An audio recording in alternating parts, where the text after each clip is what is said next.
Tacikistan tarafqa bölüğün көтөрүлгөн деп кайрылбайбыз. Биздин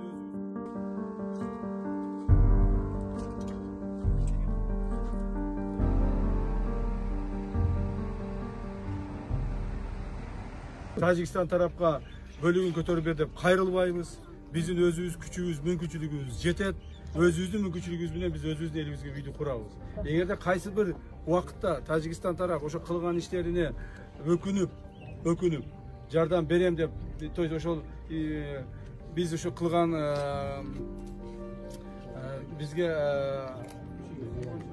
зыянчылыктарын толтуруп берем деп кайрылган болсо, биз аны карайбыз. Бирок азыркы күндө биз Тажикстандан жардам бер деп суранбайбыз. Талап кылбайсыздар өзүңүздөр, Компенсация төлөп берүүгө милдеттендирүү керек.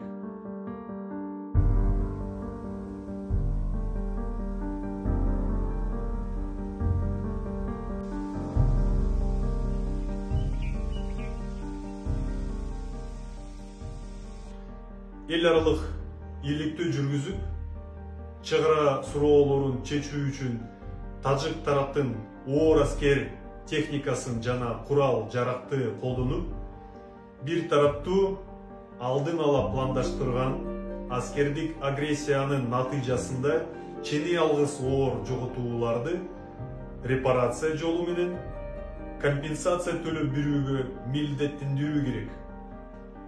Анын үстүндө гуманитардык укуктун ченемдери жана принциптери көз көрүнүп бузулду.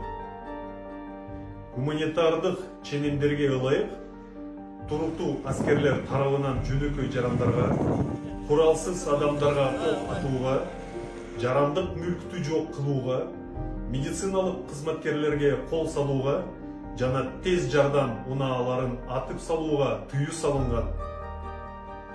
Бул оор кылмыштар үчүн бирөө жооп бериши керек.